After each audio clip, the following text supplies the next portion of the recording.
Praise the lord. దేవునికి స్తోత్రం. దేవుని నామానికి మరి మహిమ కలుగును గాక.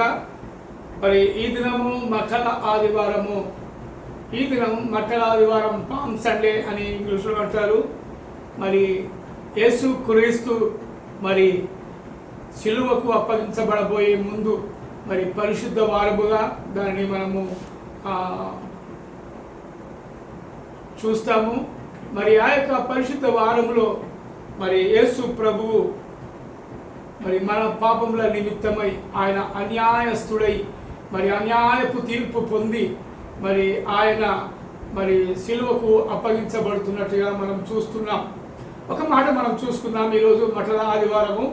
మరి జకర్యా గ్రంథము 9వ అధ్యాయము మరి 9వ వచనంలో మనం ఒక మాట మనం చూసుకుందాం.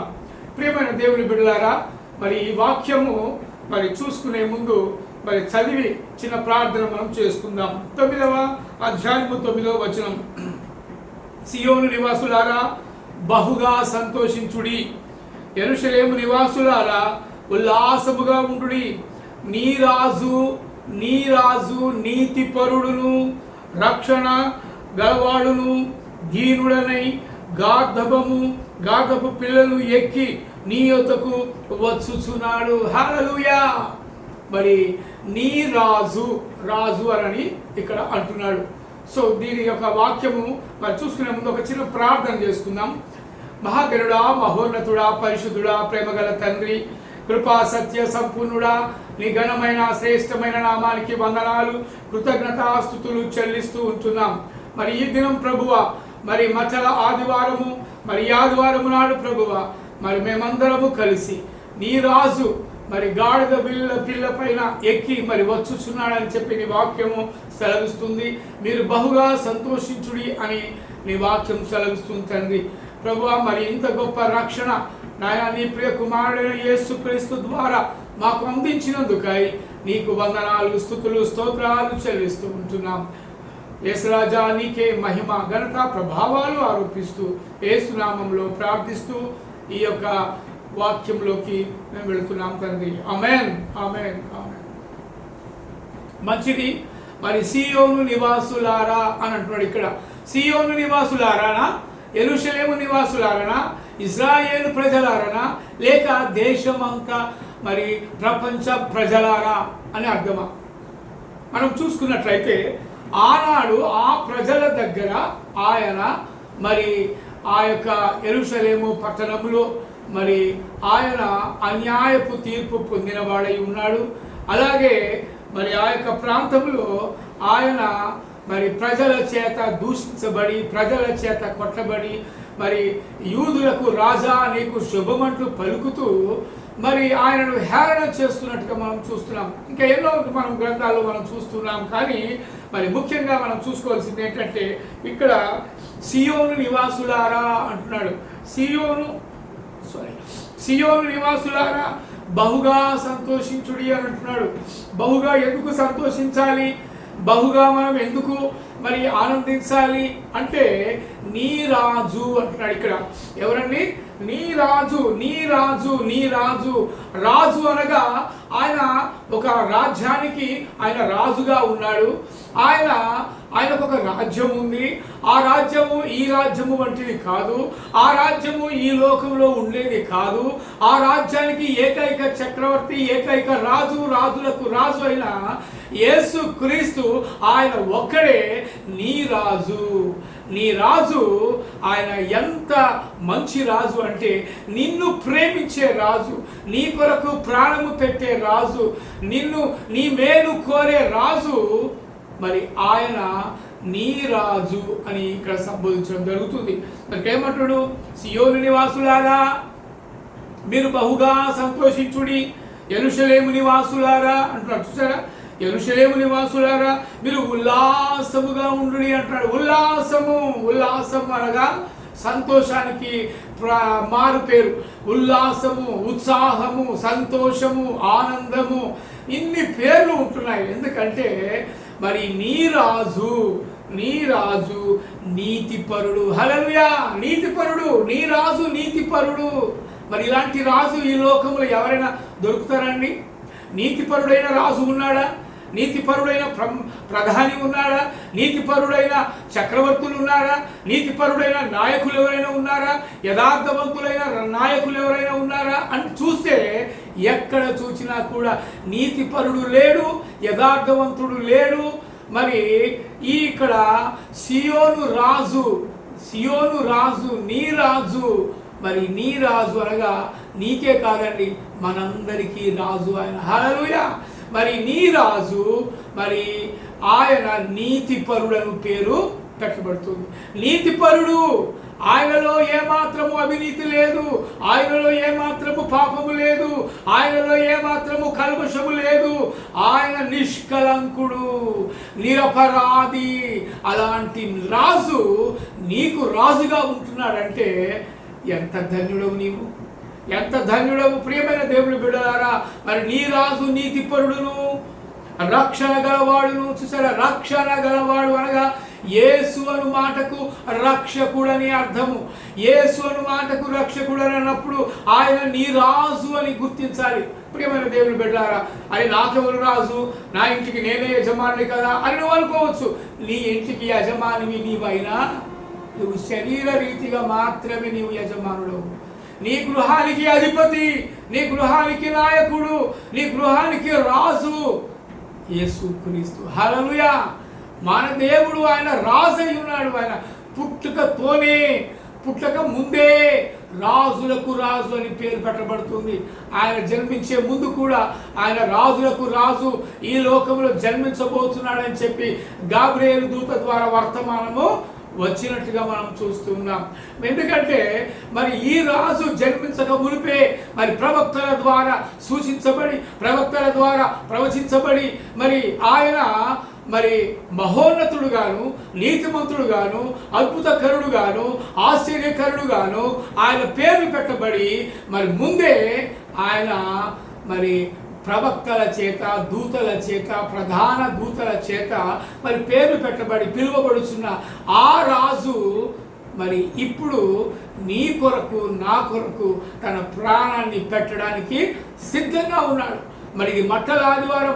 ఆనాడు ఆ హృదయాలు, మరి ఆయనను ప్రేమించిన హృదయాలన్నీ మరి నిలువున కరిగి నీరైపోతూ ఉన్నాయి.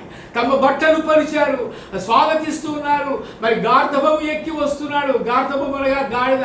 ఎక్కడైనా రాజు గాడిద మీద వస్తాడా అండి అని కొంతమంది అనుకోవచ్చు. మరి రాజు అసలు ఆయన జన్మించడమే పశువుల పాకలో జన్మించాడు. ఆయన తగ్గించుకొని జన్మించాడు. తనను తాను తగ్గించుకున్నాడు, తనను తాను ఉపేక్షించుకున్నాడు, తనను తాను రిక్తునిగా చేసుకున్నాడు. అందుకే ఆయన పశువుల పాకలో జన్మించవలసి వచ్చింది. అందుకే ఆయన గాడిద పిల్లలు ఎక్కవలసి వచ్చింది. రాజు ఆయన మొదట గొర్రె పిల్లగా ఈ లోకానికి వచ్చినట్టుగా చూస్తున్నాం. ఎందుకంటే నశించిన దానిని వెదకి రక్షించుటకే ఆయన ఈ లోకానికి వచ్చనని మనం దేవుని వాక్యములో మనం చూస్తున్నాం. ప్రియమైన దేవుని బిడ్డలారా, నశించిపోతున్న నీవు, నశించిపోతున్న నేను, నశించిపోతున్న మనమందరము ఆయన వెదికి నన్ను వెదికి రక్షించడానికి వచ్చాడు. ఇలాంటి రక్షణ ఇచ్చే దేవుడు మరొకరు లేరండి.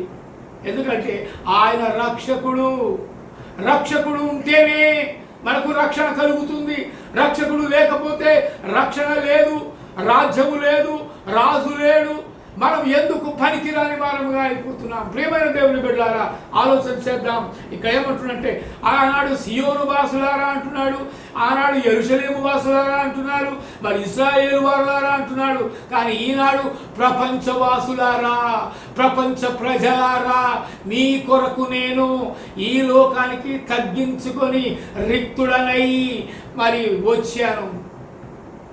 మీరు నశించిపోతున్నారని నేను వచ్చాను, మిమ్మల్ని రక్షించడానికే నేను ఈ లోకానికి వచ్చాను. ఇంత మాట ఎవరండి పలికేది? ఈ లోకంలో ఎవరు పలికేది కాదు. అందుకే మరి ఈరోజు మట్టల ఆదివారం, మరి అక్కడ మరి ఎంతో మందికి కుష్ఠరోగులను బాగు చేశాడు, వృద్ధి వారిని బాగు చేశాడు, కృటి వారిని బాగు చేశాడు, పక్షవాయు గల వారిని బాగు చేశాడు.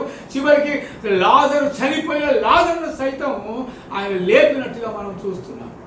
ఎన్ని అద్భుత కార్యాలు చేశాడండి. అందుకే ఆయన అద్భుతకరుడు, ఆశ్చర్యకరుడు, ఆలోచనకర్త, నిత్యుడగు తండ్రి అని పేర్లు పెట్టబడుతున్నాయండి. నిత్యుడగు తండ్రి, ఆయనకు ఆది లేదు, అంతము లేదు, ఎల్లకాలము ఉండువాడు, యుగాయుగములు ఉండువాడు కనుక ఆయన నిత్యుడగు తండ్రి. ఆ నిత్యుడగు తండ్రి ఈ దినము నీ కొరకు ఆయన గాడిద పిల్ల ఎక్కి వస్తున్నాడు. నీ హృదయమును మరి పరుచుతున్నావా? నీ హృదయంలోకి ఆయనను ఆహ్వానిస్తున్నావా?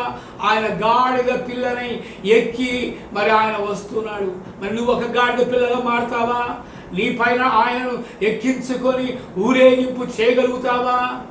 ప్రియమైన దేవుని బిడ్డలారా, ఆలోచన చేయండి. నేను గాడిద పిల్లను అని అనుకుంటున్నావా? మనము గాడిద కంటే హీనమైన వాళ్ళం, పనికి రాని వాళ్ళం. గాడిద బరువు మోస్తుంది.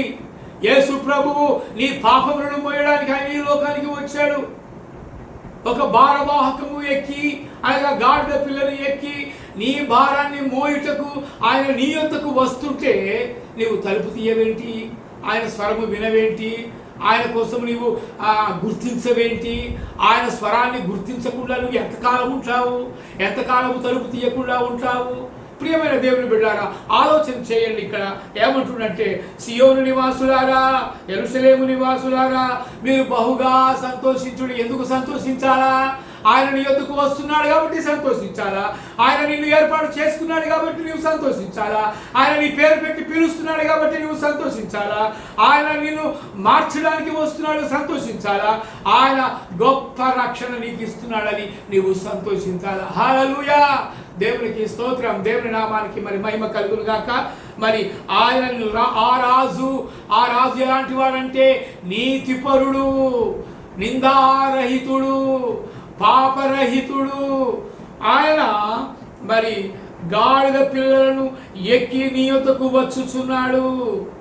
ఎఫ్రాయిములో రథములు ఉండకుండా నేను చేసేదను, యెరూషలేములో గుర్రములు లేకుండా చేసేదను, యుద్ధపు విల్లు లేకుండా పోవును. నీ రాజు సమాధాన వార్త అన్యజనులకు తెలియజేయును. హల్లెలూయా! నీ రాజు సమాధాన వార్త. ఎందుకు సమాధాన వార్త తెలియజేయను ఎందుకంటున్నాడు అంటే, ఆయన సమాధాన కర్త, ఆయన శాంతికి కర్త, ప్రపంచ శాంతికి ఆయన కర్త. కాబట్టి ఆయన సమాధాన కర్త అని ఆయనకు పేరు పెట్టబడుతున్నది. కనుక ప్రియమైన దేవుని బిడ్డలారా, ఆయన నీ హృదయపు వలె బట్టలను పరిచి, నీ హృదయపు తలుపులను తెరిచి, నీవు ఆయన స్వరమును విని ఆయనను లోపలికి, నీ హృదయము లోపలికి నీవు ఆహ్వానించినట్లయితే నీకు రక్షణ లభిస్తుంది. హల్లెలూయా! దేవునికి స్తోత్రం. రక్షణ యేసుక్రీస్తు ద్వారా తప్ప నీకు రక్షణ ఎవ్వరి ద్వారా కలగదండి. ఎందుకంటే యేసుక్రీస్తు యొక్క రక్తము అది పవిత్రమైన రక్తము. యేసు రక్తము ప్రతి పాపము నుండి మనలను పవిత్రులుగా చేయునని దేవుని వాక్యం సెలవిస్తుంది. ప్రియమైన దేవుని బిడ్డలారా, మనం ఆలోచిద్దాం. ఎందుకంటే యేసు రక్తమే ఎందుకు పవిత్రపరుస్తుంది? వేరే రక్తము పవిత్రపరచదా అంటే అది ఏ గ్రంథాలలో కూడా వ్రాయబడి లేదు. గొర్రె పిల్ల రక్తము అనగా కోడెల రక్తము, అనగా కోళ్ళ రక్తము, మరి నీవు ఏదేదో మరి జంతువులను బలి ఇచ్చి నీవు రక్తాన్ని చిందింపచేస్తావు, కానీ దాని అర్థమే నీకు తెలియదు. ఎందుకంటే ఆ రక్తము ద్వారా నీకు పాప విమోచన కలుగదు. ఒక యేసుక్రీస్తు రక్తము ద్వారా నీకు పాప విమోచన కలుగుతుంది. ప్రియమైన దేవుని బిడ్డలారా, ఆలోచన చేద్దాం. ఎందుకంటే నీ రాజు నీతిపరుడు, నీ రాజు మరి రక్షణ గలవాడు, మరి నీ రాజు దీనుడై గార్ధబము ఎక్కి వచ్చుచున్నాడు. గార్ధబము అనగా గాడిద పిల్ల. గార్ధబముకు మరి ఒక పేరు భారవాహకము అని పేరు. భారవాహకము అనగా బరువులు మోసేది. మరి నీ కొరకు ఆ రక్షకుడు అయిన యేసుక్రీస్తు ఒక గాడిద పిల్లగా మారిపోయాడు. ఆయన నీ పాపాన్ని మోయడానికే వచ్చాడు.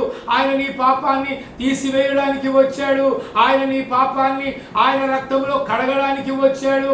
ఆయన నీ కొరకు తన ప్రాణమును, తన రక్తమును చిందింప చేయడానికి ఆయన ఈ లోకానికి వచ్చాడు. ప్రియమైన దేవుని బిడ్డలారా, ఆలోచిస్తున్నారా?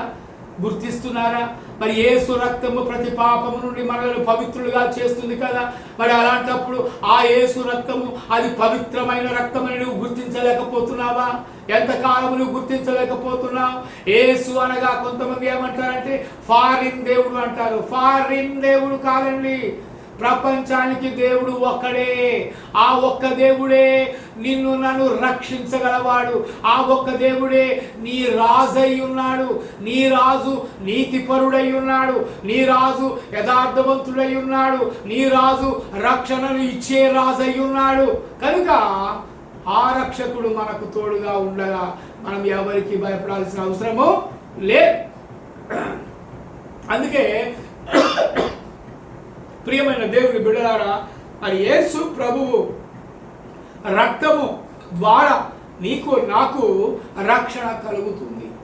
అలాంటి రక్షణ మరి ప్రతి ఒక్కరికి కూడా కలుగ చేయవలనని ఈ సువార్తను ప్రకటించుడి అని అంటున్నాడు. ఆయన చనిపోయి తిరిగి లేచిన తర్వాత మరి యేసు ప్రభు శిష్యులకు కనబడి ఆయన ఆరోహణమై వెళుతున్నప్పుడు ఆయన ఒక మాట అంటాడు. ఏమంటాడంటే, మీరు సర్వలోకములకు వెళ్ళి సర్వ సృష్టికి సువార్తను ప్రకటించుడి అని అన్నాడు. సువార్తను ప్రకటించుడి అన్నాడు. అనగా దేవుని వాక్యమును ప్రకటించండి మీరు అని ఆయన అధికారికంగా మరి చెప్పాడు. కాబట్టి ఈనాడు మనము ప్రతి ఊరూరా తిరిగి దేవుని సువార్తను మనం ప్రకటిస్తున్నాం. ప్రియమైన దేవుని బిడ్డలారా, నీకు ఎవరిచ్చారు పర్మిషన్ అని కొంతమంది అంటారు. మనకు సాక్షాత్తు దేవుడే రక్షకుడే మనకు పర్మిషన్ ఇచ్చాడు. పర్మిషన్ అంటే ఏంటో తెలుసా? పరా ప్లస్ మిషన్. పరమిషను, పరము నుంచి వచ్చిన ఆజ్ఞ. మిషన్ అనగా ఆజ్ఞ. ఆ ఆజ్ఞ దేవుడు నీకు నాకు మరి ఇచ్చాడు. అందుకే అది పరమిషన్. పర్మిషన్ అనగా ఆయన ఆజ్ఞ ఇచ్చాడు కనుక ఆ ఆజ్ఞను నీవు నేను తూచా తప్పకుండా పాటించాలి. ఆయన సువార్తను ప్రకటించాలి. హల్లెలూయా, దేవునికి స్తోత్రం. మరి నీ రాజు నీతిపరుడై ఉండి ఆయన గార్ధపు పిల్లను ఎక్కి వస్తున్నాడు. మరి ప్రియమైన బిడ్డలారా, మరి ఆయన స్వరం వింటున్నావా? ఆయన కొరకు నీవు ఎదురు చూస్తున్నావా? ఎత్తబడే గుంపులో ఉందామని అనుకుంటున్నావా? మరి ఆయన కొరకు నీ జీవితాన్ని సమర్పిస్తున్నావా? మరి ఏం చేస్తున్నావు? యేసుక్రీస్తు నిన్ను నన్ను ప్రేమిస్తున్నాడు. యేసుక్రీస్తు నిన్ను నన్ను అందరినీ ఆయన యొద్దకు రమ్మంటున్నాడు. దేవుడు అంటే అందరినీ ఆలయంలోకి రమ్మని పిలిచేవాడే దేవుడు. ఇక్కడ తారతమ్యం లేదు, ఇక్కడ కులాలు లేవు, ఇక్కడ మతాలు లేవు. ఒకటే ఒకటి సత్య మార్గము, రక్షణ మార్గము. సత్య మార్గమే రక్షణ మార్గం. అందుకే యేసు ప్రభు నేనే మార్గమును, నేనే సత్యమును, నేనే జీవమును అని చెప్పి మరి ఆయన ప్రకటించినట్టుగా చూస్తున్నాం. మరి అలాంటి సత్యవార్తను, అలాంటి సువార్తనుగా చేసి ఆ సువార్తను ప్రజలకు ప్రకటించడానికి నీవు ముందుకొస్తున్నావా? పోలి గ్రహిస్తున్నావా? ఈయనే నా సొంత రక్షకుడు, ఈయనలో నేను ఆనందించదను, నేను బహుగా సంతోషించదను, నాకు ఎవరి ద్వారా కూడా రక్షణ కలగదు, యేసు ద్వారా తప్ప మరి యొక్క రక్షణ మార్గము నాకు లేదు అని నువ్వు గ్రహిస్తున్నావా? ప్రియమైన దేవుని బిడ్డలారా, నీ కొరకు ఆయన గాడిద పిల్లను ఎక్కి మరి ఆయన నీ యొద్దకు వస్తున్నాడు, నీ ఇంటికి వస్తున్నాడు, నీ ఇంట్లోకి వస్తున్నాడు, నీ హృదయంలోకి రావడానికి ఆయన ఇష్టపడుతున్నాడు. నీ హృదయపు తలుపులు మరి తెలుస్తున్నావా? ఈరోజు నీతో మాట్లాడుతున్నాడు యేసు ప్రభు, మాట్లాడుతున్నాడు. ప్రియమైన దేవుని బిడ్డలారా, ఆయన మాట్లాడే దేవుడు, ఆయన సజీవుడైన దేవుడు, ఆయన యుగాయుగములు ఉండే దేవుడు. ఆయనకు ముందుగా ఎవరు లేరు, ఆయన తర్వాత ఎవరు ఉండరు. Past tense, present tense, future tense, మరి ఫ్యూచర్ టెన్స్లో కూడా ఆయన ఫాస్ట్ ఫ్యూచర్ టెన్స్లో కూడా ఉండగలుగుతాడు. ఎందుకంటే ఆయన నిరంతరము ఉండే దేవుడు, శాశ్వతుడైన దేవుడు. ఆయన కొద్ది రోజుల నుండి మాయమైపోయేవాడు కాదు, అవతారము సాధించేవాడు కాదు. ఆయనది ఒకే ఒక అవతారం, అది రక్షణ అవతారం. హల్లెలూయా! రక్షణ అవతారం ఎత్తి గాడిద పిల్లవలే నీ యొద్దకు వస్తూ ఉన్నాడు, నీ పాపములు మోయడానికి వస్తున్నాడు. ప్రియమైన దేవుని బిడ్డలారా, ఆలోచన చేయండి. మరి ఈరోజు మట్టల ఆదివారం, మరి ఆయన నీ యొద్దకు మరి గాడిద పిల్లని ఎక్కి వస్తున్నప్పుడు నువ్వు ఆయన స్వరము వింటున్నావా? నీ కొరకు ఆయన తగ్గించుకొని ఆయన రాజ్యములో నిన్ను చేర్చుటకు నిన్ను పిలుస్తూ ఉన్నాడు నీ పేరు పెట్టి. మరి వింటున్నావా ఆయన స్వరం? ఆయన రాజ్యము వేరు, ఈ లోక రాజ్యములన్నీ ఆయన ఎదుట సాగిలపడతాయి. ఈ లోకపు రాజులందరూ ఆయన ఎదుట సాగిలపడతారు. అందుకే ఆయన రాజులకు రాజు, ప్రభువులకు ప్రభు. హల్లెలూయా. దేవునికి స్తోత్రం, దేవుని నామానికి మరి మహిమ కలుగును గాక. మరి నీ రాజు గార్ధపు పిల్ల మీద ఎక్కి వస్తూ ఉన్నాడు. మరి అలాగే మరి ఇక్కడ ఏమంటున్నాడంటే, యెరూషలేములో నీ రాజు సమాధాన వార్త అన్యజనులకు తెలియజేయును. సమాధాన వార్త అన్యజనులకు. అన్యజనులు అనగా యేసును ఎరగని వారు అన్యజనులు. యేసును ఎరిగి రక్షణ పొంది నమ్మిన వారు ధన్యులు. వారు అన్యులు, మనము ధన్యులము. కనుక మనకు ఆ ధన్యత ఇవ్వడానికి ఆయన ఈ లోకానికి వచ్చాడు. ప్రియమైన దేవుని బిడ్డలారా, ఆలోచన చేయండి. మరి ధన్యత కావాలా? నీ రాజుని యొద్దకు వస్తున్నప్పుడు ఆయన స్వరమును విని ఆయనను ఆహ్వానిస్తున్నావా, లేక ఇంకా పెడచెవిన పెడుతున్నావా? ఎన్నో సంవత్సరాలు నీ జీవితంలో దాటిపోతున్నాయి. నీ వయసు ఎంత ఉందో నీకు తెలుసు. ఇంకా యేసు ప్రభును రక్షకుడిగా నీవు అంగీకరించవా? నీ సొంత రక్షకుడిగా ఆహ్వానించవా? నీ హృదయంలోకి ఆహ్వానించినట్లయితే ఆయన రావడానికి సిద్ధంగా ఉన్నాడు. ఎవడు నా స్వరమును విని తలుపు తీయునో వాని యొద్దకు నేను వచ్చేదను అంటున్నాడు. కాబట్టి ప్రియమైన దేవుని బిడ్డలారా, మరి ఆయన స్వరము విందాము, ఆయన లోపలికి ఆహ్వానిద్దాము, ఆయనతో మనము సహజీవనము చేద్దాము. అట్టి కృపా దేవుడు మనందరికీ దయచేయునుగాక. ఆమేన్. ప్రార్థన చేసుకుందాం. మహాగణుడా, మహోన్నతుడా, పరిశుద్ధుడా, ప్రేమగల తండ్రి, కృపా కనికరములు కలిగిన దేవా, మీ ఘనమైన శ్రేష్టమైన నామానికి వందనాలు చెల్లిస్తున్నాం. ఈ దినం మఠలాదివారం ప్రభువ, మరి నాయన గాడిద పిల్లమైన ఎక్కి ప్రభువా నీవు వస్తున్నావు తండ్రి. నన్ను పిలవడానికే వస్తున్నావు, నా పేరు పెట్టి పిలుస్తున్నావు తండ్రి. మరి అలాగే ప్రతి ఒక్కరు కూడా నా పేరు పెట్టి పిలుస్తున్నాడు యేసు ప్రభు అని చెప్పి గ్రహించి వారి అంధకారంలో నుంచి వెలుగులోనికి నడిపించుమని నేను ప్రార్థిస్తున్నాను తండ్రి. ప్రభా, నీ ప్రేమ గుర్తెరగలేక ఎంతో మంది గుడ్డి తరంలో ఉంటున్నారు తండ్రి. వాళ్ళందరికీ మనోనేత్రములు తెరువమని ప్రార్థన చేస్తున్నాం. సహాయం చేయమని అడుగుతున్నాం. కృప వెంబడి కృపను దయచేయండి యేసురాజా.